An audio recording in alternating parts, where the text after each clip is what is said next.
ABCD is a parallelogram. ABCD ये एक parallelogram है। पैरेललोग्राम मतलब ये साइड इसके पैरेलल होगा और इक्वल भी होगा। उसी तरीके से ये साइड इसके पैरेलल होगा और इक्वल होगा। ये पैरेललोग्राम का प्रॉपर्टी है। इन विच P is the mid point of DC। ये जो P है वो मिड पॉइंट है DC का। इसका मतलब P मिड पॉइंट है DC का। इसका मतलब होगा DP इक्वल टू PC। ये ठीक है, समझ रहे हो ना। उसके बाद next, P is the mid point of DC and Q is a point on AC। Q जो है वो AC में एक पॉइंट है such that CQ equal to 1/4 of AC। ये जो CQ है वो AC का 1/4 है। ठीक, हमको आगे और बताया है PQ को प्रोड्यूस किया गया है meet BC at R। PQ को आगे बढ़ाएंगे तो R तक मिलेगा, मतलब ये स्ट्रेट लाइन है। उसके बाद प्रूफ करना है R is the mid point of BC। R जो होगा वो मिड पॉइंट होगा, ये हमको दिखाना है। मतलब हमको ये प्रूफ करना है कि BR और CR इक्वल होगा। तो यहाँ पर हम लोग मिड पॉइंट थ्योरम और converse of mid point theorem भी यूज कर सकते हैं, लेकिन अभी हम लोग सिर्फ कौन सा थ्योरम पढ़ रहे हैं, थेल्स थ्योरम और कन्वर्स ऑफ थेल्स थ्योरम। तो कोशिश करेंगे हम लोग वही दोनों का यूज करने का। ठीक है, तो वही दोनों का यूज करके हम लोग बनाएंगे। सबसे पहला देखो, P अगर मिड पॉइंट है DC का और किसी तरह से ये मालूम चल जाए हमको कि Q मिड पॉइंट होगा यहाँ से आगे, आगे कहाँ पे होगा वो बताएंगे अभी। तो ये लाइन और यहाँ पे जो लाइन आएगा वो पैरेलल होगा कि नहीं एक दूसरे का, होगा ना। तो सबसे पहला काम क्या करेंगे, ज्वाइन करेंगे BD को। तो हम लोग लिखेंगे यहाँ पर ज्वाइन BD। सबसे पहला काम यही करेंगे, BD को हम लोग ज्वाइन करेंगे यहाँ से इसको। अब जब BD को अगर ज्वाइन करेंगे तो ये जो पॉइंट मिल रहा है इस पॉइंट का नाम है O।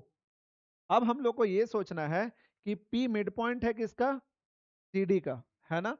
किसी तरह से ये मालूम चल जाए कि Q मिड पॉइंट होगा CO का, तो मिड पॉइंट थ्योरम से हम लोग बोल सकते हैं कि P मिड पॉइंट है CD का, Q मिड पॉइंट है CO का, तो PQ पैरेलल होगा PO का। ये हम लोग पढ़े हैं मिड पॉइंट थ्योरम। अब वो क्लास 10 में भी पढ़ना है, दिया हुआ है बुक में भी छोटा सा करके। ठीक है, प्रूफ नहीं है, बस छोटा सा एक्सप्लेन किया हुआ है। हम लोग सबसे पहले कैसे इसको करेंगे वो बताते हैं।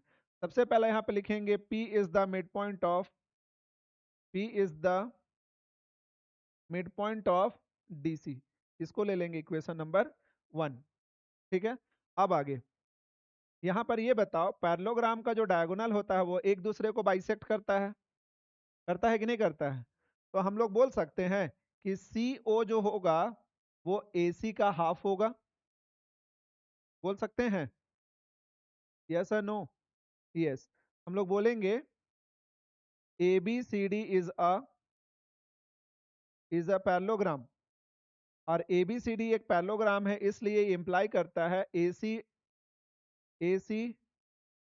Bisects BD।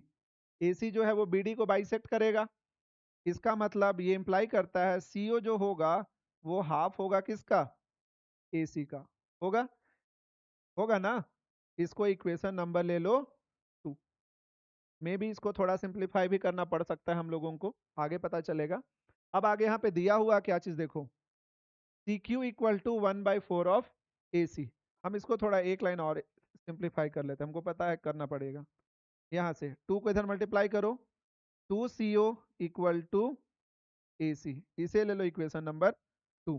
ठीक है, अब उसके बाद लिखो नाउ अकॉर्डिंग टू क्वेश्चन हम लोग बोल सकते हैं CQ equal to 1/4 of AC। 1/4 of AC बोल सकते हैं, बोल सकते हैं ना। अरे क्वेश्चन में दिया हुआ है। अब देखो AC के प्लेस पे हम क्या 2CO लिख सकते हैं। ये इंप्लाई करता है CQ को छोड़ दो, 1/4 को भी छोड़ दो, AC की जगह हम लिखेंगे 2CO और रीजन में लिखेंगे फ्रॉम 2। अब देखो यहाँ से 2 से कट रहा है ये, तो CQ जो होगा 1/2 ऑफ CO आया। CQ equal to 1/2 of CO है। इसका मतलब क्या हुआ, CQ जो है वो CO का हाफ है। तो इसका मतलब ये हुआ Q is the what, mid point of CO। होगा कि नहीं होगा। अब इसे ले लेंगे equation number 2, sorry 3। Equation number 3। अब बताओ इक्वेशन नंबर 1 और इक्वेशन नंबर 2 के हेल्प से हम लोग बोल सकते हैं पी क्यू पैरेलल होगा डीओ के। हम लोग लिखेंगे फ्रॉम 1 एंड 3। इक्वेशन 1 एंड 3 के हेल्प से बोल सकते हैं पी क्यू पैरेलल डीओ। और रीजन लिखेंगे क्या? By mid point theorem. दोनों अगर मिड पॉइंट है तो ये इसके पैरेलल होता है, किसके हेल्प से? मिड पॉइंट थ्योरम के हेल्प से। क्लियर है? और अगर ये इसका मिड पॉइंट हो गया, ठीक है, अब आगे देखो, Q अगर मिड पॉइंट है CO का, तो यहाँ पे तो सी क्यू और ओ क्यू ये दोनों तो इक्वल होगा ना? होगा कि नहीं होगा? होगा। तो हम लोग का काम अब आगे क्या था? हम लोग का काम ये था कि सी आर को आर बी के इक्वल दिखा देना है, दिखाना है। अब हमको ये बताओ, equation number 3, Q mid point है सीओ का, इक्वेशन नंबर 3 के हेल्प से हम लोग बोल सकते हैं ऐसे, इसको इक्वेशन नंबर 4 ले लो।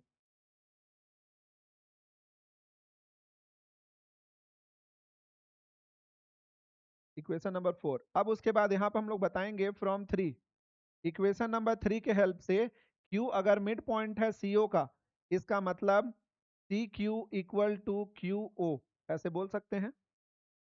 बोल सकते हैं ना? कोई दिक्कत नहीं ना इसमें? ठीक।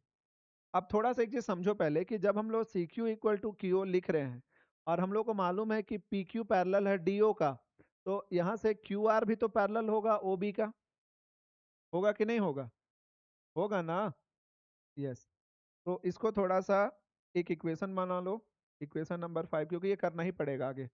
अब इक्वेशन नंबर 4, यानी हम लोग फ्रॉम 4 करके बोल सकते हैं इक्वेशन नंबर 4, या फिर ऐसा थोड़ा सा लेंदी लग रहा है, लग रहा है ना? लग रहा है ना? हटा दो इसको। अगर ये पैरेलल है, P Q parallel D O है, तो हम लोग बोल सकते हैं Q R parallel O B. होगा? Q R parallel O B होगा ना? होगा कि नहीं?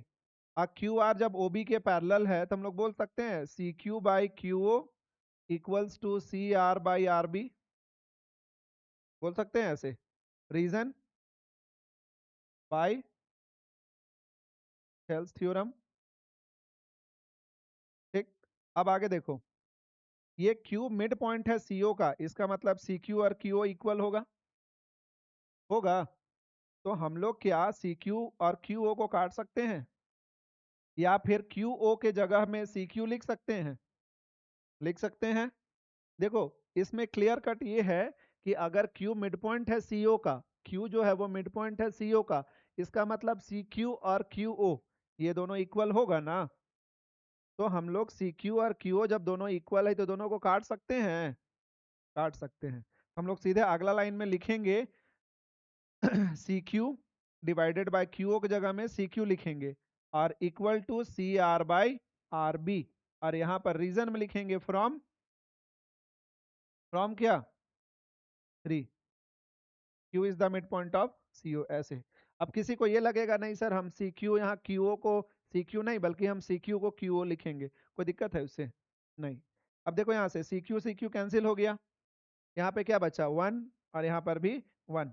तो सी आर क्रॉस मल्टीप्लाई करोगे यहाँ पर तो क्या मिलेगा हमको? C R equal to R B. ये इम्प्लाई करता है C R equal to R B. और जब सी आर और आर बी इक्वल है तो इसका मतलब आर क्या होगा? R is the mid point of B C.